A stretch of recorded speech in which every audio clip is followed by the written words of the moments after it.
जय जय हिंद प्यारे विद्यार्थियों। मैं सुरेंद्र कुमार आपके अपने YouTube channel SA online classes में आप लोगों का दिल से अभिनंदन करता हूँ। विद्यार्थियों, अपने जो YouTube चैनल का नाम था वो पहले था सुरेंद्र सर ऑनलाइन क्लासेस, लेकिन उस नाम को थोड़ा सा परिवर्तन कर दिया गया। ठीक है, उस नाम को चेंज करके एसए ऑनलाइन रख दिया गया। विद्यार्थियों, कौन सा नाम दिया गया है? एसए ऑनलाइन क्लासेस कर दिया गया है। आखिर इस नाम को चेंज क्यों किया गया है? ठीक है, इस नाम का क्या अर्थ है इसके बारे में भी हम आप लोग को बताएंगे। ठीक है विद्यार्थियों, इस वीडियो में विद्यार्थियों हम लोग संघर्ष न्यू बैच, जो कि मैंने कल से ही लॉन्च किया हूँ, ठीक है, जो कि संघर्ष न्यू बैच है, इसके बारे में मैं बात करने वाला हूँ। ठीक है, देखिए विद्यार्थियों, संघर्ष न्यू बैच है, इसका नाम संघर्ष मैंने क्यों दिया है? देखिए, संघर्ष बैच का अर्थ होता है कि संघर्ष करते हुए आगे की ओर बढ़ना। ठीक है, संघर्ष करते हुए आगे की ओर बढ़ना। तो विद्यार्थियों, आप लोग जानते हैं कि हम कई बार लगभग पिछले साल में मैं आया था यूट्यूब पर आप लोगों को पढ़ाने के लिए, इस साल भी मैं कई बार आया हूँ, लेकिन कुछ न कुछ वजह से मैं बार बार क्या करता था, कुछ दिन पढ़ाता था और उसके बाद मैं फिर वहाँ से चैनल को बंद करके मैं चला जाता था। ठीक है, कुछ न कुछ समस्या हमेशा आ जाती थी, लेकिन विद्यार्थियों उस सभी समस्याओं से लड़ते हुए यानी संघर्ष मैंने बहुत किया है। ठीक है, और संघर्ष करने के बाद मैं आज फिर से अपनी सभी सेटअप के साथ एक नई सेटअप के साथ आप लोग के सामने आया हूँ। उम्मीद करूंगा विद्यार्थियों आप लोग समझ गए होंगे, इसीलिए इस बैच का नाम पड़ा है संघर्ष। यह जो बैच है विद्यार्थियों, संघर्ष बैच, अभी देखिए अभी केवल संघर्ष चल रहा है, इसके बाद मैं लॉन्च करूंगा संघर्ष 2। ठीक है विद्यार्थियों, संघर्ष 2, उसके बाद लॉन्च होगा संघर्ष 3। यहाँ पे 4 या 5 बैच मैं चलाऊंगा। ठीक है, इस साल जो है मैं 4 या 5 बैच चलाऊंगा। संघर्ष 4, ठीक है, संघर्ष 4 तक मैं चलाऊंगा। ठीक, इस जो संघर्ष 4 तक का जो बैच होगा ना, इसमें 10th वाले का पूरा हिंदी और संस्कृत कवर होगा। हिंदी और संस्कृत जो बच्चे 10th में है, जो 2026 में जो विद्यार्थी 2026 में बिहार बोर्ड में शामिल होंगे ना, उन सभी विद्यार्थियों के लिए 10th का संस्कृत और हिंदी यहाँ पर मैं आप लोग को पढ़ाऊंगा। ठीक है, सबसे बेहतर क्वालिटी में आपको दूंगा, जो एक बार पढ़ने के बाद आगे आपको कभी कोई दिक्कत ना होगी। ठीक विद्यार्थियों, दूसरी नंबर चीज, जो 12th वाले विद्यार्थी होंगे उनका मैं हिंदी कवर करूंगा। हिंदी जो 100 अंक का होता है उनके लिए मैं हिंदी 100 अंक, और साथ ही साथ देखिए हिंदी 100 अंक जैसे कंप्लीट करेंगे तो उसमें पुस्तक भी आ जाएगी और व्याकरण भी आ जाएगी। ठीक है, पुस्तक भी आ जाएगी और व्याकरण भी आ जाएगी। तो जब व्याकरण मैं शुरू करूंगा ना, तो वो 12th लेवल का भी होगा, यानी 12th वाले विद्यार्थी भी देख सकेंगे, 10th वाले विद्यार्थी भी देख सकेंगे, और प्लस में साथ ही साथ जो विद्यार्थी जो बिहार पुलिस की तैयारी कर रहे होंगे, ठीक है, जो बिहार पुलिस की तैयारी करते होंगे, उन सभी विद्यार्थियों के लिए सबसे सुपर यानी सबसे महत्वपूर्ण रामबाण बैच होने वाली है। ठीक है, इस बैच का यही उद्देश्य रहेगा कि हिंदी व्याकरण, जो कि शायद 25 नंबर की बिहार पुलिस में पूछी जाती है, हिंदी व्याकरण से संबंधित जितने भी प्रश्न होंगे मैं दावा के साथ कहूंगा एक बार आप इस बैच को जरूर कीजिएगा। बिहार पुलिस के लिए मैं एक स्पेशल बैच लॉन्च करूंगा, संघर्ष 5। ठीक है, संघर्ष 5, इस बैच जो हिंदी व्याकरण का ही होगा, लेकिन इसमें special only for Bihar police की तैयारी करने वाले या फिर अन्य जनरल जो कि कंपटीशन लेवल की तैयारी करते हैं, एग्जाम की तैयारी करते हैं, उन सभी विद्यार्थियों के लिए मैं इसे लॉन्च करूंगा। ठीक है, तो टोटल 5 संघर्ष लॉन्च होने वाली है, जिसमें पहला संघर्ष आज लॉन्च हुआ है, संघर्ष न्यू बैच है, जो कि 2025 में लागू हो रही है। जो विद्यार्थी 2026 में बोर्ड एग्जाम में शामिल होंगे उनके लिए महत्वपूर्ण बैच है। ठीक है, देखिए तो संघर्ष न्यू बैच जो है भैया, ये जो संघर्ष बैच है, इस बैच में हम क्या क्या करेंगे उसके बारे में चर्चा करते हैं। ठीक है, संघर्ष बैच जो है इसमें जो 10th वाले विद्यार्थी होंगे और 12th वाले होंगे, ठीक है, जिनका फैकल्टी संस्कृत है अगर होगा तो, या जो ग्रेजुएशन में है, ठीक है, जो ग्रेजुएशन में है, स्नातक में है और संस्कृत से ऑनर्स कर रहे हैं, संस्कृत से क्या कर रहे हैं विद्यार्थी, ऑनर्स कर रहे हैं, जो संस्कृत विषय लेकर ऑनर्स कर रहे हैं। ठीक है, तो उन सभी विद्यार्थियों के लिए यह बैच सबसे महत्वपूर्ण है। ठीक है, सबसे महत्वपूर्ण है। 10th वाले विद्यार्थियों के लिए तो भैया संघर्ष बैच है, इसमें उसका संस्कृत व्याकरण चलेगा। ठीक है, संस्कृत व्याकरण, संस्कृत व्याकरण में हम आप लोग को बता दें कि 0 से हीरो बना देंगे। बिल्कुल, संस्कृत व्याकरण में आपने सही सुना कि हम आपको 0 से हीरो बना देंगे, ऐसा व्याकरण का मैं निचोड़ दूंगा। ठीक है, शुरू यानी 0 से लेकर के मैं पूरी क्लास 10th 12th और ग्रेजुएशन तक की व्याकरण की टॉपिक को मैं कवर करूंगा, और मैं बताते चलूंगा जो यह टॉपिक है किस क्लास के लिए महत्वपूर्ण है। ठीक है, तो वहां पर आप लोग को कंफ्यूजन नहीं होगी।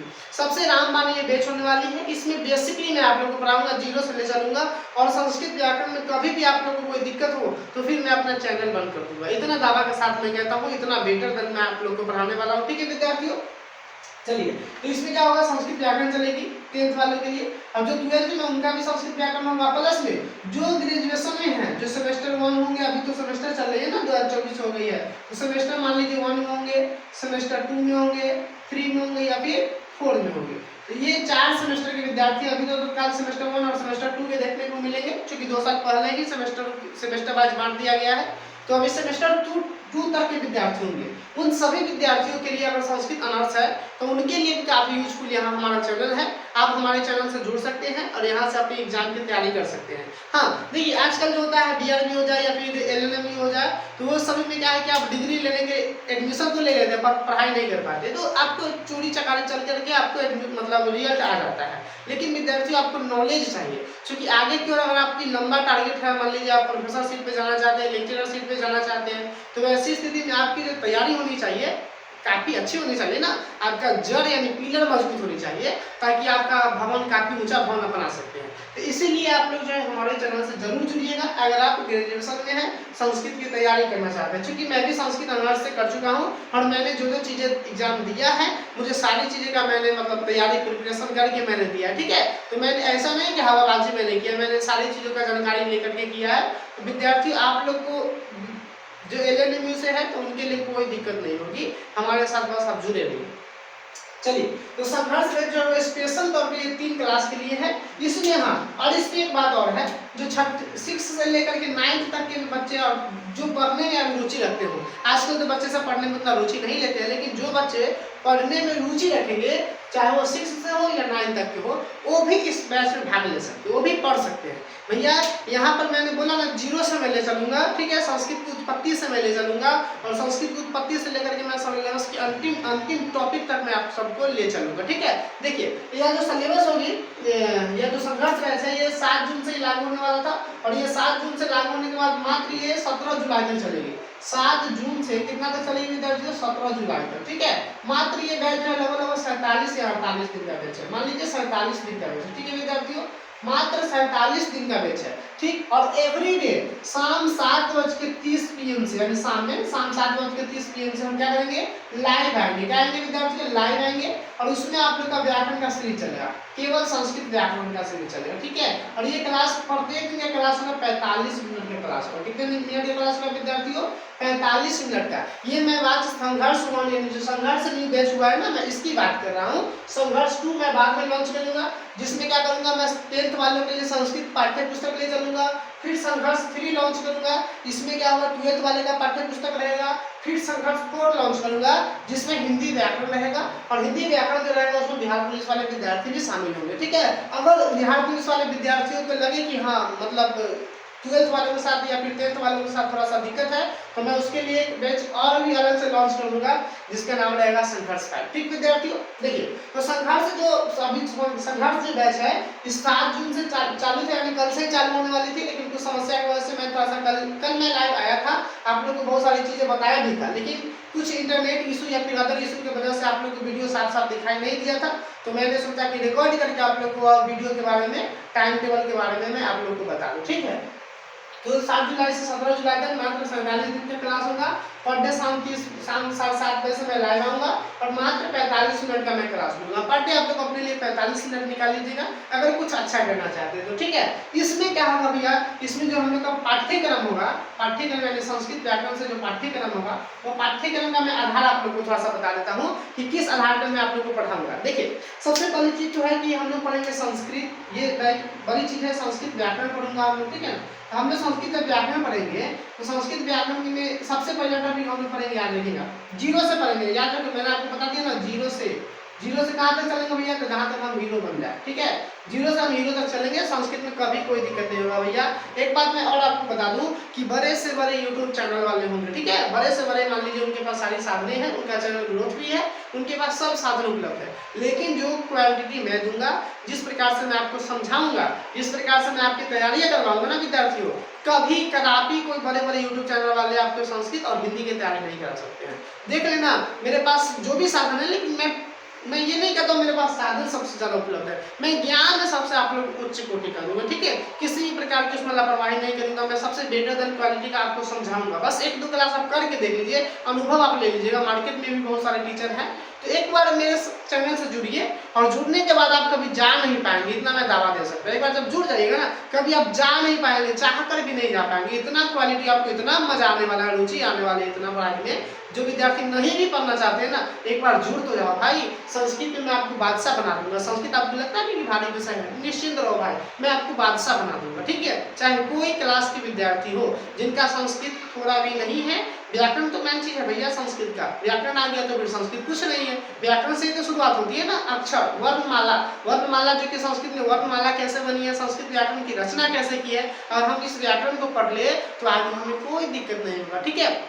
तो इसीलिए कहता हूँ एक बार जुड़िए, दोबारा जाने का मौका नहीं मिलेगा, ठीक है। तो चलिए हम लोग पाठ्यक्रम के बारे में जानते हैं। सबसे पहले हम जानेंगे संस्कृत के बारे में। तो संस्कृत एक साहित्य है, तो संस्कृत साहित्य का इतिहास जानेंगे, ठीक है। क्या जानेंगे? संस्कृत साहित्य का इतिहास, ठीक है विद्यार्थियों, साहित्य का इतिहास, ये पहला टॉपिक हम लोग का होगा। संस्कृत साहित्य का इतिहास पढ़ेंगे ना, तो संस्कृत साहित्य के इतिहास में आज हम लोग जानेंगे व्याकरण की उत्पत्ति, इसी से हम लोग पढ़ेंगे व्याकरण की उत्पत्ति, आखिर जो संस्कृत साहित्य का जो विभाजन हुआ, संस्कृत साहित्य जो विकसित हुआ, तो संस्कृत साहित्य से कैसे व्याकरण का विकसित हो गया, ठीक है। संस्कृत साहित्य दो आधार पे है, ठीक है विद्यार्थी, दो आधार पे है। एक चलता है जिसमें हम लोग लौकिक संस्कृत है, एक अलौकिक संस्कृत है। तो लौकिक संस्कृत और अलौकिक संस्कृत को भी आगे तक तोड़ेंगे हम लोग, तो वहां से एक चीज का उत्पत्ति हुआ जिसका नाम है व्याकरण की उत्पत्ति, ठीक है, संस्कृत व्याकरण की उत्पत्ति। अब बहुत सारे विद्यार्थियों के मन में सवाल आया कि सर संस्कृत साहित्य बना है, तो पहले तो कहीं ना कहीं संस्कृत वर्णमाला बना होगा ना, पहले तो कहीं ना कहीं संस्कृत व्याकरण की रचना हो चुकी होगी। हाँ सही बात है, संस्कृत व्याकरण की उत्पत्ति सबसे पहले हुई है, और यही संस्कृत व्याकरण को आगे बांट करके क्या किया गया, संस्कृत साहित्य को विकसित कर दिया गया था। संस्कृत साहित्य जो है संस्कृत व्याकरण की उत्पत्ति से ही, उत्पत्ति के बाद ही हुआ है। संस्कृत व्याकरण की जो उत्पत्ति किए हैं महर्षि पाणिनि की, ठीक है। मैं आप लोग को एक बात बताता हूँ, महर्षि पाणिनि जी की है। पाणिनि महोदय जो है, महर्षि पाणिनि महोदय ने किया था। इन्होंने संस्कृत में सबसे मतलब संस्कृत व्याकरण का एक आधार कहिए, नींव कहिए, उसके लिए एक पुस्तक लिखा था जिसके नाम था अष्टाध्यायी, ठीक है। और ये आजकल अध्यायी इनकी जो अष्टाध्यायी है, दुनिया इतनी आगे विकसित चल चुकी है ना, फिर भी इस अष्टाध्यायी का बड़े बड़े जो अध्ययन करता है, जो शास्त्रीय व्यक्ति जो है, इस अष्टाध्यायी में टक्कर नहीं देता है। जितना भी व्याकरण की पुस्तक रची गई है, सहचर हो जाएगा, ठीक है ना, या फिर अदर भी बहुत सारे संस्कृत साहित्य की जो पुस्तक है, सबका जो नींव है, आधार है, सब अष्टाध्यायी से लिया गया, ठीक है। अष्टाध्यायी जो है संस्कृत के सबसे बड़ा व्याकरण का पुस्तक है, जिसको किसने रचा था? महर्षि पाणिनि महोदय ने रचा था। महेश्वर सूत्र से इस व्याकरण की शुरुआत होगी, जो कि हम लोग जब शुरू करेंगे तो उसमें आपको बताऊंगा, ठीक है। तो व्याकरण की उत्पत्ति के बारे में जानेंगे, और व्याकरण की उत्पत्ति के बाद हम लोग पहला चैप्टर इसमें जानने वाले हैं। क्या चीज जानेंगे? वर्ण परिभाषा, यानी वर्ण परिचय हम लोग जानेंगे, ठीक है, जिसको वर्णमाला परिचय भी कहते हैं। कोई भी व्याकरण बना है, कोई भी विषय है, तो सबसे पहले नजर क्या होगा? तो वर्णमाला होगा। वर्णमाला को ही सजा करके फिर उसमें अलग अलग टॉपिकें बनती है, उसको रचना कैसे करना हम सीखेंगे, उसको जोड़ना कैसे, ये सारी चीजें हम सीखेंगे। लेकिन सबसे मूल जो चीज है वो चीज क्या है भैया? तो वर्णमाला है, ठीक है। वर्णमाला के बाद एक टॉपिक हम लोग सीखेंगे संधि, ठीक है। वर्णमाला के बाद एक चीज हम लोग सीखेंगे संधि और विच्छेद, यानी शब्दों को जोड़ना और शब्दों को तोड़ना हम लोग संधि में सीखेंगे, ठीक है। शब्दों को जोड़ना और शब्दों को तोड़ना हम लोग संधि में सीखेंगे, ठीक है ना। ये हो गया मुख्य टॉपिक, ठीक। इसके बाद इस टॉपिक के बाद हमारा जो मुख्य टॉपिक होगा वो होगा एकमात्र टॉपिक है अनुवाद। ये लास्ट टॉपिक होने वाले विद्यार्थी आप लोगों को कहिएगा सर ये लास्ट टॉपिक है, संस्कृत व्याकरण में तो बहुत सारे टॉपिक ही मिलती है। हाँ टॉपिक बहुत सारे हैं, लेकिन ये सबसे लास्ट टॉपिक अनुवाद का होगा। ऐसा क्यों? तो अनुवाद का इसीलिए होगा क्योंकि अनुवाद कार्यक्रम के लिए जब हम लोग अनुवाद प्रकरण के लिए जब हम लोग अनुवाद सीखेंगे, तो जितने भी लगभग संस्कृत की टॉपिकें हैं, ये दोनों तीनों चीज जड़ को छोड़कर, ये तीनों जड़ हो गया, हमारा आधार हो गया, ठीक है। घर बनाते थे कुर्सी कहते हैं ना, कुर्सी, ये हमारा कुर्सी हो गया। अब हम आसानी से घर बना सकते हैं। तो ये तीन चीज जब हम कुर्सी सीख जाएंगे, तो उसके बाद हमको घर बनाना है, और घर बनाने के लिए डायरेक्ट क्या करेंगे? छत ढलैया से शुरू करेंगे, ढाल देंगे, उसके बाद पहले पिलर दे देंगे, ढाल देंगे, तो ये क्या हो जाएगा? हमारा आधार हो जाएगा, पिलर हो जाएगा। उसके बाद हम डायरेक्ट छत को ढाल देंगे, और उसके बाद हम धीरे धीरे ईंटा जोड़ेंगे कि भैया ढला तो गया है, कैसे ढला गया, उसमें ईंटा जोड़ जोड़ के भाई ऊपर तक पहुंचेंगे। उसके बाद ढला जाएगा, ऊपर से हमें कोई दिक्कत नहीं होगी, बाद बाकी हमको सजाना है जितना सुंदर हम सजा सकते हैं, ठीक है। तो अनुवाद पढ़ेंगे। अनुवाद भी है क्या होगा, तो इसके बारे में भी हम जानेंगे। जब हम हिंदी भाषा को संस्कृत में परिवर्तित करेंगे तो वहाँ पर अनुवाद शब्द का प्रयोग करेंगे। यानी एक शब्द में ऐसे कह सकते हैं कि किसी एक भाषा को दूसरे भाषा में जब हम कन्वर्ट करते हैं ना, तो उसी प्रक्रिया को अनुवाद कहते हैं। ठीक है, हिंदी को इंग्लिश में करिए तो ट्रांसलेट कहते हैं, उसी प्रकार से हिंदी को संस्कृत में करिए तो उसका नाम होता है अनुवाद कहते हैं। ठीक है, रूपांतरण भी बहुत सारे व्यक्ति कह देते हैं अलग अलग भाषाओं में। चलिए, तो अनुवाद के लिए जब हम लोग सीखेंगे ना, तो अनुवाद में सबसे पहले हम लोग सीखेंगे जो क्लास छठा से लेकर के ग्रेजुएशन तक के विद्यार्थी हैं उन सभी को मैं बता दूं। तो सबसे पहले जब हम लोग अनुवाद सीखेंगे, अनुवाद में सबसे पहला टॉपिक आएगा भैया शब्दार्थ। शब्दार्थ क्या होगा भैया, शब्द और अर्थ जानेंगे। बहुत सारे जो हिंदी वाले शब्द रहते हैं उस हिंदी वाले शब्द को हम संस्कृत में क्या कहते हैं। जैसे मैं पूछूं साइकिल आप तो बचपन से चला रहे हैं, ये साइकिल को संस्कृत में क्या कहते हैं। अब लगभग विद्यार्थी कंफ्यूजन में पड़ते हैं भैया साइकिल हिंदी शब्द, इसको संस्कृत में क्या चीज कहते हैं। ये मोबाइल है हमारे पास, इसको संस्कृत में क्या कहते हैं कि नहीं है। ये आगे टीवी वगैरह पंखा वगैरह लगा हुआ है, या फिर हमारे दैनिक जीवन में प्रयोग होने वाले वे सारे शब्द जो हिंदी वाले हैं उसको हम संस्कृत में क्या कहते हैं। ठीक है, फल हो, फूल हो, पशु पक्षी जानवर इत्यादि वगैरह सभी का नाम यानी शब्दार्थ हम लोग देखेंगे। सबसे पहला टॉपिक होगा हम लोग का जो कि संस्कृत व्याकरण के आधार के बाद होगा। ठीक है, रचना में हम लोग जानेंगे। तो सबसे पहले शब्दार्थ। शब्दार्थ जैसे ही खत्म करेंगे विद्यार्थियों तो उसके बाद एक अगला सीरीज जो हम लोग का दूसरा सीरीज होगा कर्ता के रूप। इसके रूप होगा विद्यार्थी कर्ता के रूप। ये आपको सीरीज वाइज ले चलना। ठीक है, पहला टॉपिक आपको संस्कृत साहित्य का इतिहास ही पढ़ना है, वर्ण परिचय के बाद संधि विच्छेद ही पढ़ना है। उसके बाद आपको चलना है अनुवाद कार्य में, और अनुवाद कार्य के लिए जो टॉपिक होगा वो शब्दार्थ सबसे पहले पढ़ाएंगे, कर्ता के रूप पढ़ाएंगे। ये सब जो होगा इस सबसे अनुवाद होता रहेगा। ये हम लोग टॉपिक पढ़ते रहेंगे, अनुवाद करते रहेंगे, टॉपिक पढ़ते रहेंगे, अनुवाद करते रहेंगे। जितना टॉपिक है सब पढ़ेंगे और सबसे अनुवाद होता रहेगा। ठीक है, अनुवाद अनंत है, उसमें बहुत सारे टॉपिकों से अनुवाद बनते हैं, बहुत सारे टॉपिकों से प्रश्न उसमें बनते हैं। ठीक है, तो ये हो गया कर्ता के रूप। कर्ता के रूप के जैसे ही खत्म हो जाएगा तो यहाँ से हम एक टॉपिक नया जुड़ जाएगा लकार। और लकार जो टॉपिक होगा ना, इस टॉपिक से जैसे ही लकार सीखेंगे तो यहाँ से हम लोग का धातु रूप बनना शुरू हो जाएगा। क्या चीज बनना शुरू हो जाएगा, धातु रूप। और फिर उस धातु रूप से हम क्या बनाएंगे, अनुवाद बनाएंगे। ठीक है, हर टॉपिक का उपयोग अनुवाद में होता है। संस्कृत का जितना टॉपिक है सबका प्रयोग अनुवाद में होगा। ठीक है, उसके बाद फिर हम लोग आएंगे विभक्ति में। विभक्ति प्रकरण जिसको हम लोग कारक प्रकरण भी कहते हैं विद्यार्थी। ठीक है, तो हम लोग आ जाएंगे किसमें, कारक में। और कारक पढ़ेंगे तो फिर वहां से किसका प्रयोग करेंगे, क्या बनाएंगे, फिर अनुवाद बनाएंगे। जैसे ही हम लोग का कारक खत्म होगा फिर हम लोग पहुंचेंगे किसमें, शब्द रूप में। ठीक है विद्यार्थी, ये एक चरणबद्ध प्रक्रिया है, चरणबद्ध रूप से हम आप लोग को बता रहे हैं। तो हम लोग पहुंचेंगे फिर शब्द रूप में। अब शब्द रूप को हम लोग बनाना सीखेंगे और शब्द रूप का भी प्रयोग कहाँ करेंगे भैया, तो अनुवाद में ही करेंगे। शब्द रूप जैसा ही खत्म होगा तो फिर हम लोग अगले टॉपिक को पढ़ेंगे, और अगला टॉपिक जो होगा जिसका नाम है उपसर्ग। उपसर्ग के साथ साथ हम अव्यय भी जानेंगे। एक शब्द है अव्यय, अलग टॉपिक होता है, लेकिन उपसर्ग और अव्यय हम लोग दोनों एक साथ जानेंगे। और उपसर्ग और अव्यय जानने के बाद जो संस्कृत का लगभग अनुवाद जो होगा हम लोग को काफी आसान लगने लगेगा। ठीक है, क्योंकि उपसर्ग देखिए हमने लकार पढ़ेंगे, विभक्ति शब्द पढ़ेंगे, तो इसमें सामान्य तौर पर हम जैसे राम आम खाता, रानी के मैंगो जैसे नॉर्मली तौर पर लिखते हैं उसी प्रकार से लिखेंगे। ठीक है, लेकिन जैसे ही उपसर्ग का प्रयोग करेंगे ना तो उसमें बड़े प्रत्येक शब्द का संस्कृत लिखना आवश्यक नहीं होगा। बस एक दो शब्द लिखेंगे, फटाक से उसका आंसर क्या हो जाएगा, शॉर्ट रूप में संक्षेपीकरण हो जाएगा जब हम लोग उपसर्ग सीख लेंगे तो। ठीक है, उपसर्ग के बाद जैसे ही हम लोग चलेंगे तो उपसर्ग से भैया आपका ऑब्जेक्टिव टॉपिक भी बनेगा, लेकिन प्रयोग कहाँ करेंगे, अनुवाद में, और ऑब्जेक्टिव भी सीखेंगे यहाँ से। ठीक है, और जब उपसर्ग मेरा खत्म हो जाएगा हम लोग का तो फिर एक टॉपिक आएगा हम लोग का, कहाँ से लिख दे भैया, यहाँ थोड़ा सा आगे आ जाइए, यहाँ पर मैं लिख देता हूँ। ठीक है, यहाँ पर मैं नीचे लिख देता हूँ। उपसर्ग के बाद जैसे हम चलेंगे तो अगला टॉपिक आ जाएगा क्या चीज, प्रत्यय। उपसर्ग के बाद का जो टॉपिक है विद्यार्थियों प्रत्यय। यहाँ से ऑब्जेक्टिव भी लगभग 15-16 नंबर का आपके 10th वाले बोर्ड एग्जाम में पूछे जाते हैं।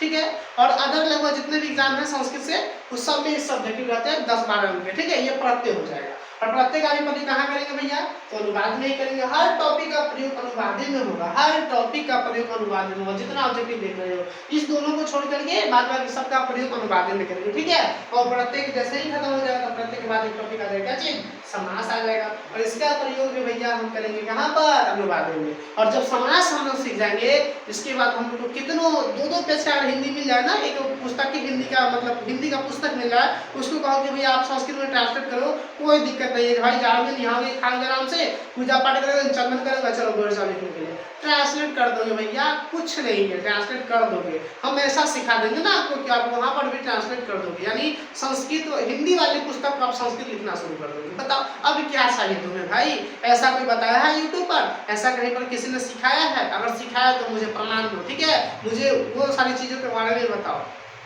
कभी नहीं हो सकता है, क्योंकि फ्री में ज्ञान कोई नहीं देता आज के विद्यार्थी, ठीक है। और मैं ये नहीं है कि मैं आप लोग को फ्री में ज्ञान देने आया हूँ, ऐसी कोई बात नहीं है। मेरी जो लक्ष्य है ना, मेरा लक्ष्य संस्कृत से ही है और संस्कृत से मुझे बहुत आगे तक जाना है। तो मैं सोचता हूँ यही कि हम तो ऑफलाइन बहुत दिनों से पढ़ा रहा हूँ, मैं सोचता हूँ कि ऑनलाइन भी कुछ बच्चे मेरे साथ जुड़े, उससे कुछ फायदा मुझे भी होगी, लेकिन साथ साथ मुझे फायदा नहीं चाहिए। मैं संस्कृत को आगे बढ़ावा देना चाहता हूँ, जो कि जिस प्रकार की संस्कृत आज तक कोई पढ़ाया नहीं है, मैं बच्चों को पढ़ा करके संस्कृत की रुचि, संस्कृत के लिए बच्चों के मन में रुचि जागना चाहता हूँ, ठीक है।